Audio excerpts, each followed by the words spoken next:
Hello judges, we are team core U19. Our team consists of builders Aiden and Alex, and programmers Zixuan and myself Kyrie. This is the current state of our robot. We will start off by talking about hardware. For this section, we will be focusing on the changes made to the U19 robot that Aiden was part of building in 2021.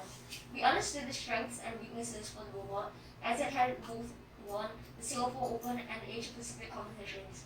Overall, there were 5 main changes that we made.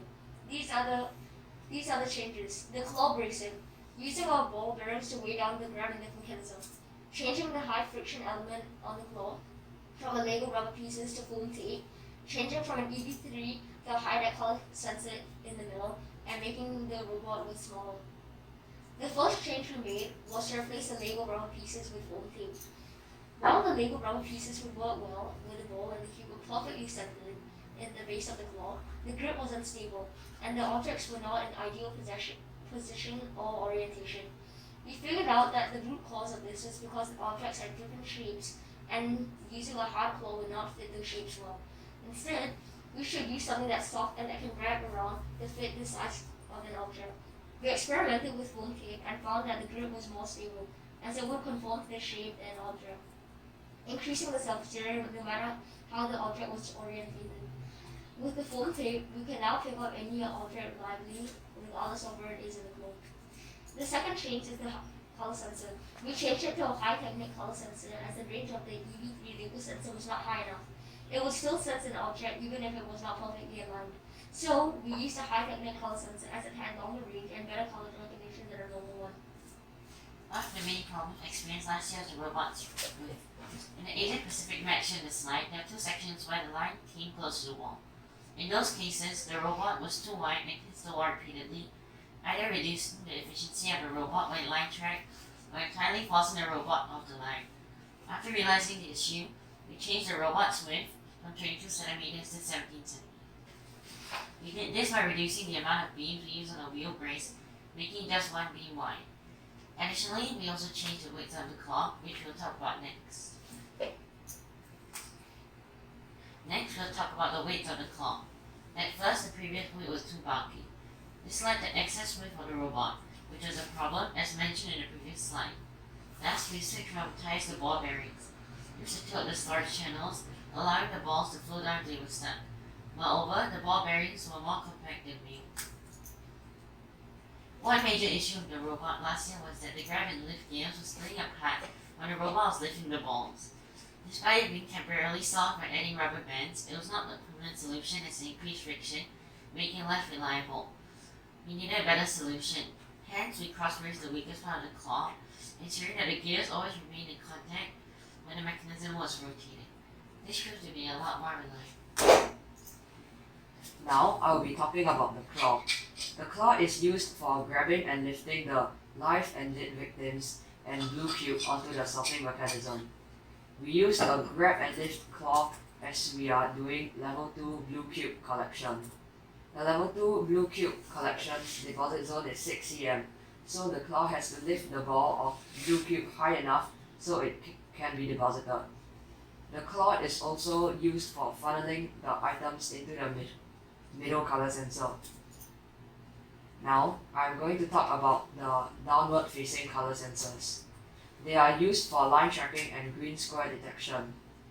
They are spaced at a distance from each other so that when the robot is on the green squares, the sensors are directly above them. The color sensors are also spaced at a distance from the ground so that it gives a proper reading. Now, I will be moving on to talk about the ball and cube storage. There are 2 storage channels attached to the robot to separate the live and dead victims. The storage channels are slightly tilted backwards, so objects can flow to the back where it will be deposited. There are also independent triggers such that when the robot reverses into the deposit zone, the triggers will be triggered and the balls and cubes in the storage channels will fall into the deposit zone. This is a sorting mechanism. As you can see, it is a medium Lego motor mounted vertically so that they can rotate the two prongs and not only sort the object, but it can also push the object further into storage in case it gets stuck. When there's an object detected by the ultrasonic sensor, it will help track the object as it moves around the obstacle. Next, we will be talking about the software, which we did in Python. Now, we will be moving on to the sensor calibration part.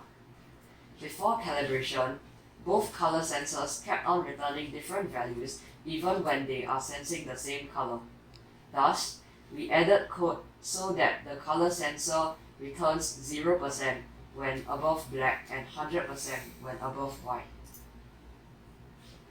For line tracking, we implemented proportional line tracking. After calculating the error between the left and right downward facing color sensors, the robot will turn the amount of error. So if there is more error, the robot turns more.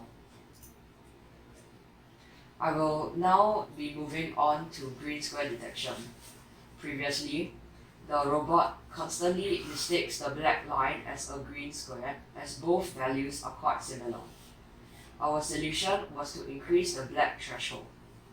We also realized the green squares always appear at intersections.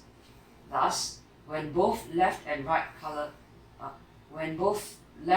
sensors sense double black, the robot reverses and checks for green squares. The robot senses silver tape when the downward facing color sensors return values that are greater than the calibrated white values. The robot also senses the red line when it senses percentage, which is the red value divided by the sum of the red, green, and blue values. At first, there was a problem with optical avoidance where we used the Lego Mindstorm's color sensor. The robot might not be able to sense the obstacle in time, and when turning, the robot hit the obstacle. Knowing this problem, we use a high-tech needs color sensor for increasing the range of sensing. The sensor will also be able to sense the obstacle and turn in time, avoiding hitting the obstacle. To avoid the obstacle, the high-tech techniques color sensor first senses the obstacle from a distance. An ultrasound sensor is then mounted on the side of the robot to measure the distance from the robot and the obstacle. The higher the value of the distance, the more the robot turns towards the obstacle. This will allow the robot to go around the obstacle in a curved motion and will go back to the line after the obstacle avoidance. Next, we'll be talking about the evacuation zone. Despite us not having been able to do it in the preliminary rounds due to unfinished code, we have still shared our idea. Our idea was to let the robot use spiral searching to find the balls. In spiral searching, the robot would move around in a spiral way by maintaining a certain distance from the ball using an ultrasound sensor. This is the same as how we did obstacle avoidance. The robot will pick up balls as it moves. The robot will check the evacuation points in each of the parts of the evacuation. If one is present, the balls will be deposited in.